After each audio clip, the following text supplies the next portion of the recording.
Well, good morning, Facebook friends and my YouTube channel pals and all of the martial arts community. Just wanted to make a short video today on the way to work where I'm going to describe a little bit about my background. I felt like this video was required because so many people are now looking at our channel, our YouTube channel specifically, and they have a couple of interesting questions that consistently pop up, and they never really seem happy with my answer. So for example, I had a guy this morning that's asking, hey, is this BJJ? As he was watching one of my videos. And it was us, my students in a line. We were making a single leg takedown, super basic. And I think his question is legitimate because wrestlers make the single leg, Sambo players make the single leg, mixed martial artists make the single leg, and of course, Brazilian Jiu-Jitsu students make the single leg. So the interesting thing is he didn't know. The name of our YouTube channel actually includes the word jiu-jitsu, which is interesting. It's spelled J-I-U-J-I-T-S-U, which is typically associated with the Brazilian Jiu-Jitsu way of spelling that. By the way, it comes from a Japanese word.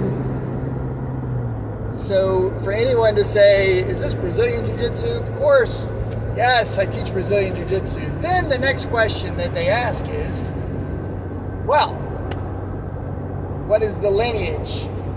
Who have you trained under? Well, my instructor is Matt Avant, who is a lifelong martial artist in South Carolina. My best friend, who brought in lineage from Rickson Gracie in Tampa, Florida, his name is Bill Macumbi, and we've trained directly in that lineage of Rickson Gracie. I've trained with the Gracies in seminars. I've trained with the Machados. I've trained with a number of other mixed martial artists, including Frank Shamrock.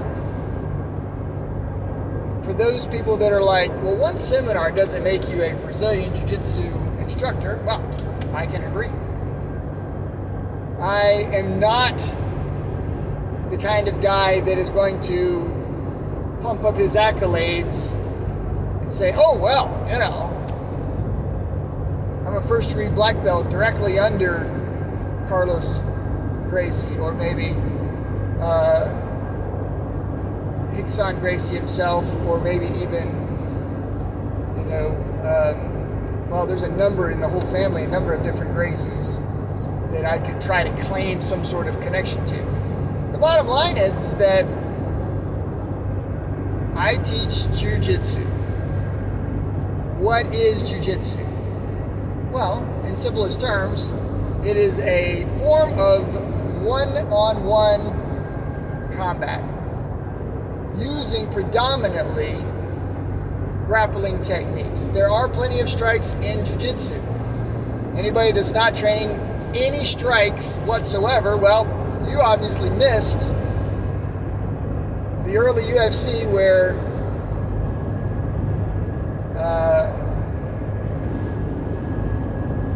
where the first Gracies came out there and made a strong presence and kind of brought people up in the idea that Brazilian Jiu-Jitsu, which I'm going to say is Brazilian flavored Jiu-Jitsu, if Jiu-Jitsu came from Japan, which is where Helio Gracie got his training from Judo, actually, a Judo instructor, and then Judo is a derivative of, a sport element of Japanese Jiu-Jitsu. If we kind of look at this thing, sure, is it Brazilian flavored? Yes, I focus a lot on the ground. A lot. So when you're asking me what I instruct or what kind of rank I have, is it in Jiu-Jitsu? Yes, absolutely, there can be no doubt. Well, do you have a diploma that's signed by Royce Gracie? No. I've never trained with Royce long enough, or with Hickson Gracie long enough to even consider asking for rank. We've trained in their company. Now, a lot of people are like, anybody can get a seminar from the Gracies. Well, true. So here's kind of the point. How do you know if someone is a legitimate instructor? Well, the proof is in the product.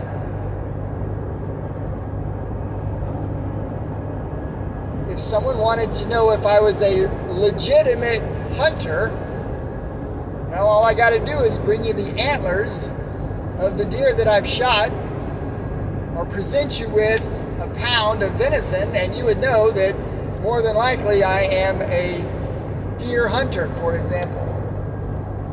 The proof is in the product. So, look at my videos. That's always where I want you to go first. If the videos indicate I am a jiu-jitsu instructor, well, do your eyes deceive you? Maybe you aren't educated. You don't know. Fair enough. If you don't know and you want to ask, yes, I'm a Brazilian Jiu-Jitsu instructor. The Brazilian flavor Jiu-Jitsu is predominantly on the ground. Then people are going to be like, well, you do some things that don't look like Jiu-Jitsu. That's a keen observation, very keen, very sharp to notice that. Well, I trained with Taichi Hayashi in El Paso, Texas for several years. He does jiu-jitsu and judo, and he runs a family system. His father, Tai Hayashi, is from Japan and brought jiu-jitsu and judo and a form of karate from Japan with him when he moved to America.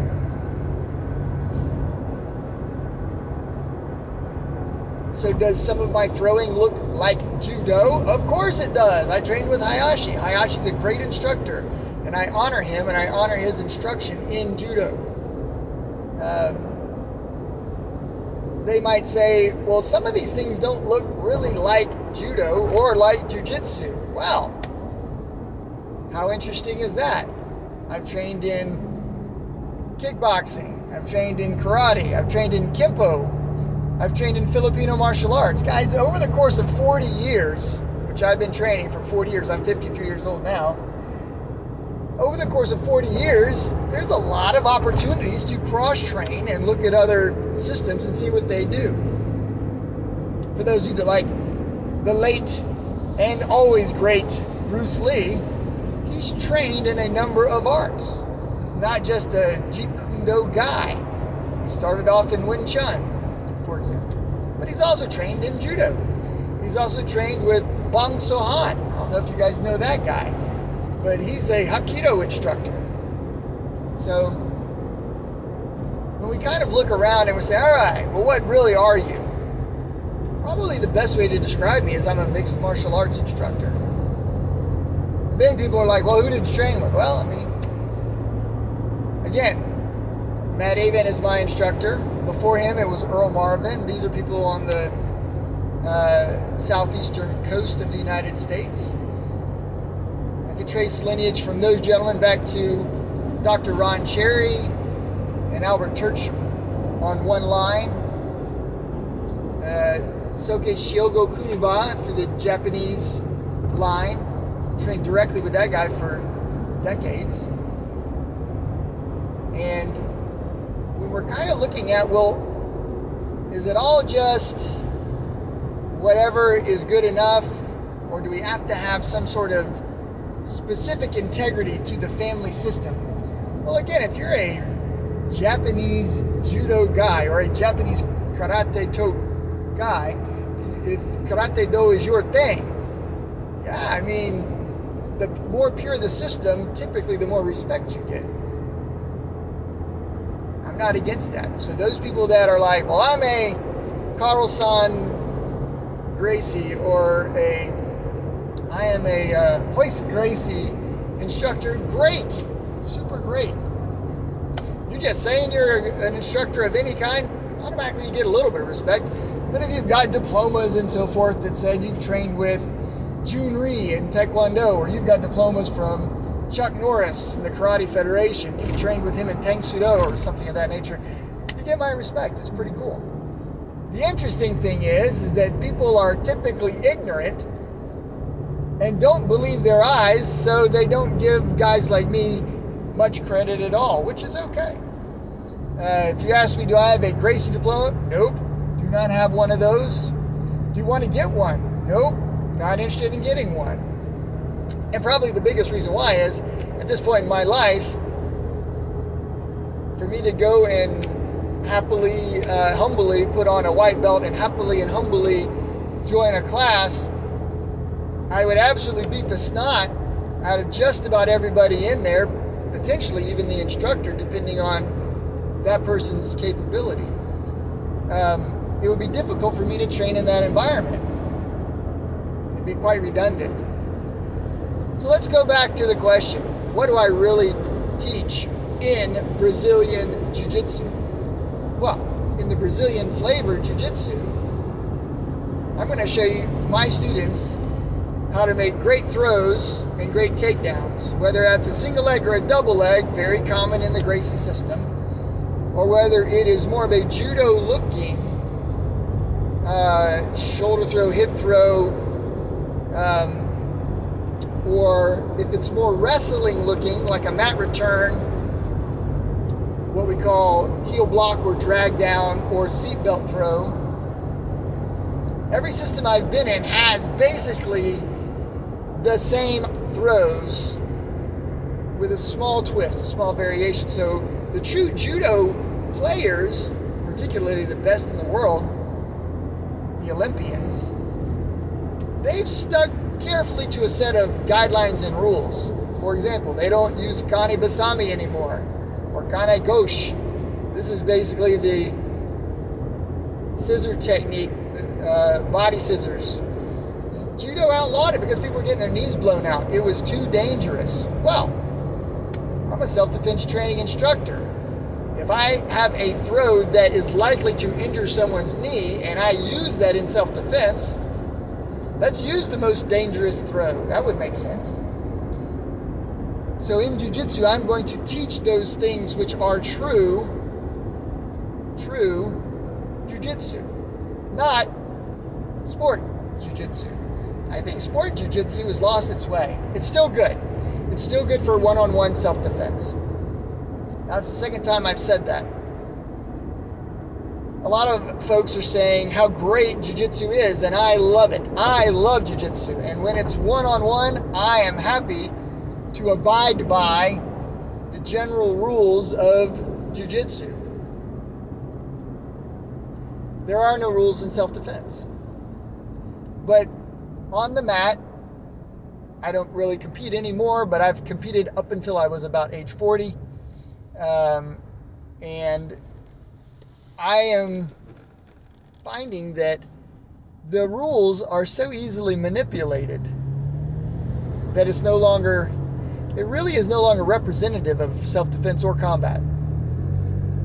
I'm not against competition. I'm just saying that if all you know are sport rules, you're probably going to be surprised when somebody injures you greatly in a one-on-one event where there are no rules, which would probably be a self-defense event. Or it could be a Vale Tudo event. Now, I mentioned that word because Vale Tudo it's Portuguese. In the Brazilian world, Vale Tudo is a no-holds-barred event. You can punch, you can kick, you can throw elbows and knees, you can headbutt. I have fought in that competition in Tampa, Florida.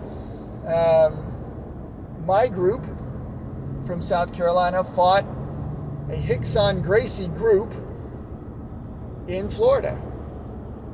It was pretty exciting. And we didn't have a whole bunch of rules.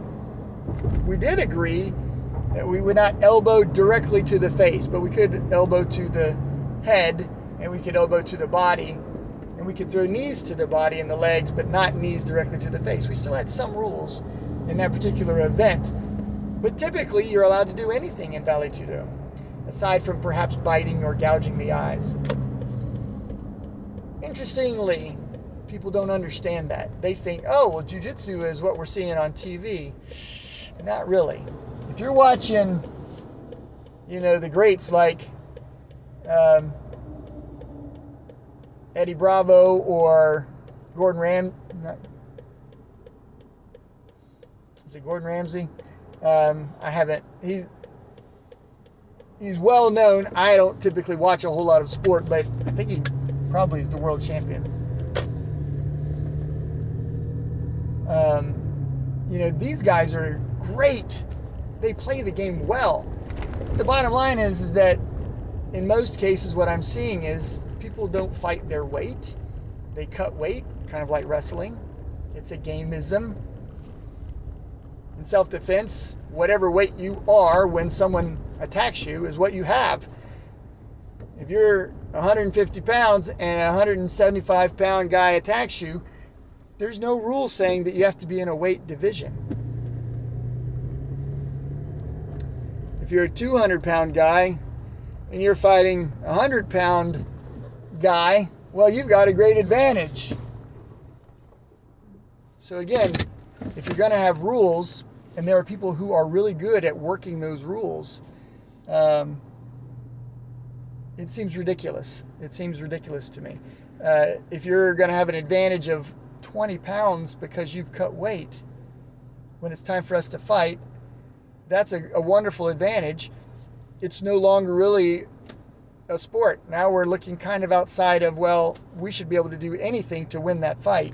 If you've done things to your body that's enabled you to cut weight, then you've got a significant advantage. Google this, by the way, if you're just curious what I'm talking about. Can't remember the name of the fighter, but he weighs in about 220 before he cuts weight, and he cuts down 40 pounds. He's in the 180 division. He cuts 40 pounds and then packs it back on. It's just incredible what science can help you do to your body so that you get into a lower weight bracket, which gives you an incredible advantage. So I'm not terribly interested in competition. I push that to the side. So what else do I teach? Not just good throws, not just good takedowns. Every arm lock I've ever been exposed to, I teach. The traditional straight arm bar and cross-side arm bar. So you're looking at Juji Gatami, Waki Gatami, and then all of the bent arm bars, Udi Garami, Udi Gatami, these things. So whether you're looking at Americana, you're looking at Kimura lock, you're looking at straight arm bar, you're looking at even arm bar takedowns, I teach all of those things. Bicep cutters, wrist locks. Not a big fan of wrist locks, but I teach them. And by the way, they are now being used more and more in Brazilian Jiu-Jitsu because those things think and work. People find them to be rude, maybe even dirty fighting. But if there's no rule against it, and you can snag a wrist and you can win, people are doing those things.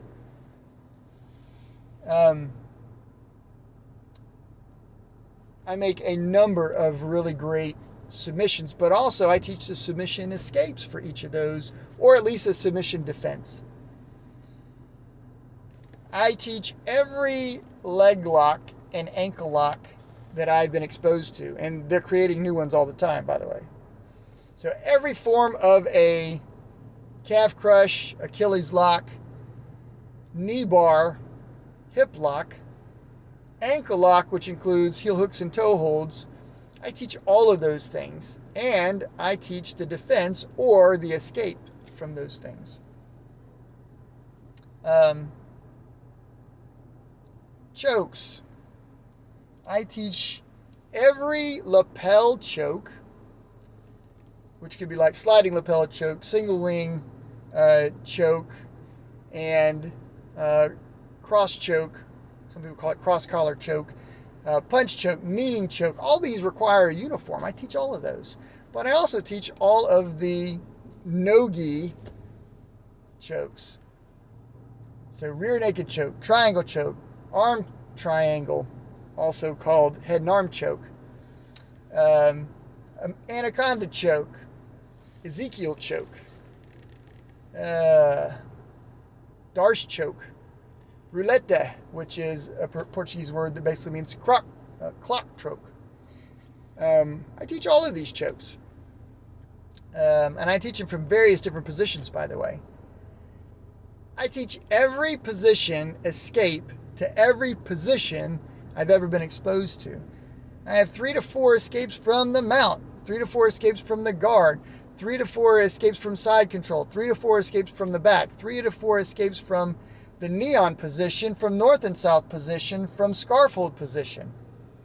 There's a number of great position escapes that just change the game if you're on the ground. I teach those escapes. Some people call them guard sweeps and, if you're in the bottom of the guard, but they're all escapes. So I teach flower drop from the guard. I teach scissor. I teach kick out. I teach elevator. I teach pickpocket. Some people call hip bump. I teach barrel roll. Man, there's just a ton of different escapes. Actually, barrel roll is a mount escape, but I teach a number of different escapes from the bottom of the guard. What else do I teach? I teach strategy. I teach linking those submissions so that when one is defeated, then the next one appears and you know where to go. So when you're kind of looking at, well, Brazilian Jiu-Jitsu, what really is Brazilian Jiu-Jitsu? Brazilian Jiu-Jitsu is kind of a subset of self-defense. It is a third of what I teach, 1/3. So that hopefully leads you to the question, well, what are the other 2/3 that you teach?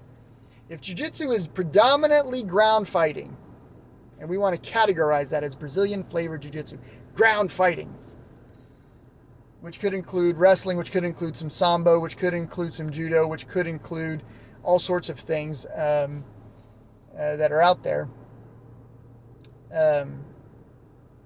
Pancrase even, shoot fighting even.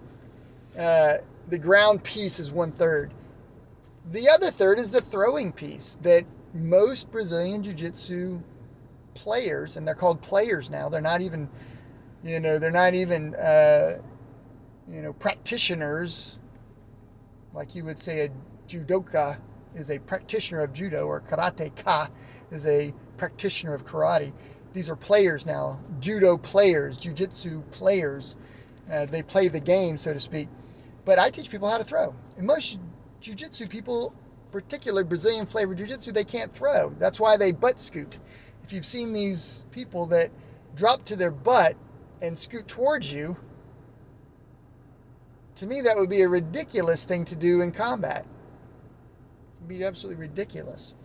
You never give up position and the ability to maneuver so that you can do something from the ground. At least I wouldn't. So again, I teach people how to throw. That's 1/3 of what I teach. That includes all forward throws, typically we call it hand throws or tewaza. I teach sacrifice throws, setsumewaza. I teach foot throws, ashiwaza. I teach everything that I can see in wrestling that I like, everything that I can see in judo that I like, and everything I can see in jiu-jitsu that looks like, smells like, tastes like a way to get someone to the ground. I teach that. By the way, I teach a lot of that in the third piece. So if we have ground fighting, we have throws, the other third of what I teach is stand-up. So I teach how to strike. I can teach people how to punch, how to kick, how to use head movement, how to use footwork, range, distance, timing, balance. I teach all of those things as 1/3 of the system that I teach. Those things are essential, whether you're a boxer with great head movement like Canelo or Muhammad Ali, or whether you're a power puncher like Mike Tyson or George Foreman. Understanding how to use those powerful strength-based punches are important. I also teach some traditional karate style striking. I also teach some kicking, which is not in boxing. So again, I teach from the background that I have in kickboxing. I teach a Muay Thai flavor of kickboxing. And when I say Muay Thai flavor, kickboxing is the generic term. I'm not a Muay Thai guy. When I say not Muay Thai, I'm not ranked in Muay Thai itself, but I've studied it. I've studied with Francis Fong and Dan Inosanto, who run the Muay Thai system up the East Coast. And my instructor studied with them. And when I look at Muay Thai, which is extremely basic and simple form of kickboxing, I teach very, very reasonable strikes, kicks, punches, elbows, knees. I teach a lot of leg kicking, and I teach the defense to those things. So now that you guys can see the big picture, I'll kind of conclude with reeling back to, why did I make this video? If you understood everything that I said today, you're probably not the person asking, is this BJJ? The people that are asking, is this BJJ, are either, number one, looking specifically for BJJ, Brazilian Jiu-Jitsu, and they're curious, is there a diploma that they can get for the training? I can give them my diploma. I'm happy to do that. It's backed by our lineage, but you're not getting a Gracie diploma from me. I don't have a Gracie diploma to give you. If that's your question, I'm not your guy. What I can teach you is an excellent form of defense. On the ground, standing up throwing, or standing up punching and kicking. In addition to all of that, if you're asking the question, is this BJJ? Then either you have mastered something in the stand-up realm, karate, taekwondo, boxing, kickboxing, Muay Thai specific kickboxing, savate, something of that nature, and now you're looking to fill in the gap. What happens if I get taken to the ground? I can teach you those things, what happens if you get taken to the ground. Is this BJJ is a great question. It's an interesting question, but I don't know what you mean by that. I don't know what you might want to know. Sadly, most of the people that are looking for BJJ are wannabes. They have no understanding of what self-defense is. They have no understanding of how they're going to use BJJ in self-defense. They just have seen it on UFC and they think it's cool. I'm not against that, right? If you think BJJ is cool, I can only agree with you. It is cool. Perhaps one of the most enjoyable things that we teach.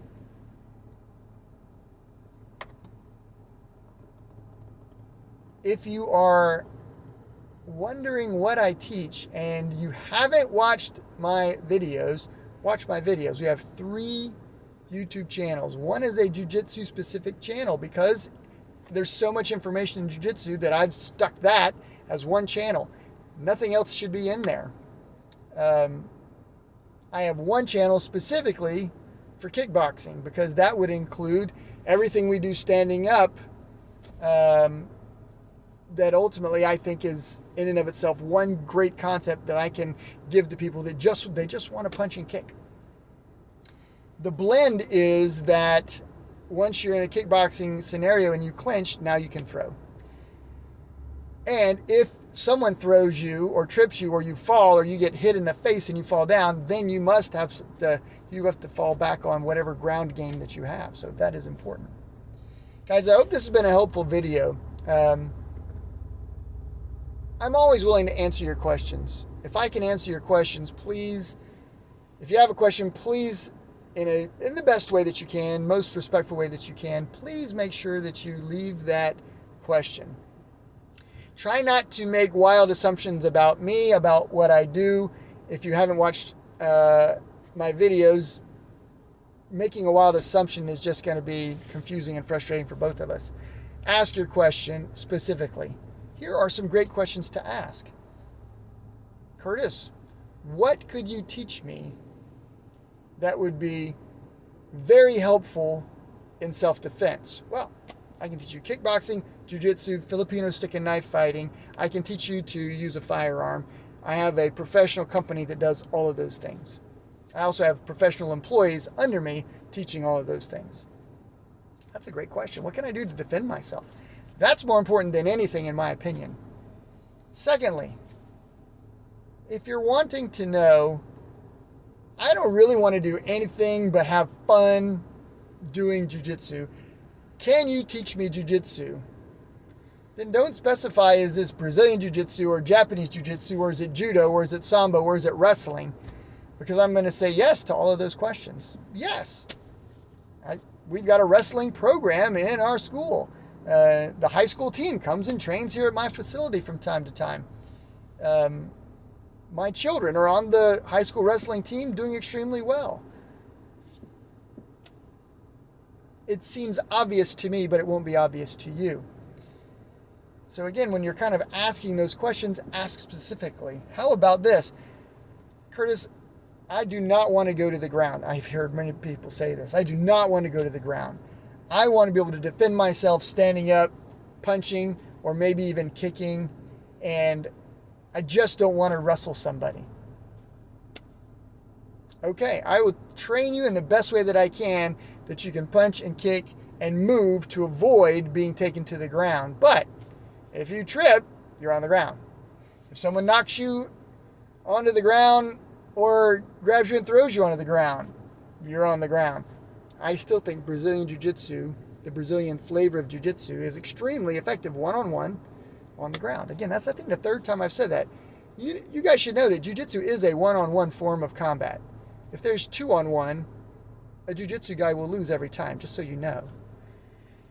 Kickboxing, you could potentially stop one of the two people with one or two good punches or one or two good kicks, and they are incapacitated.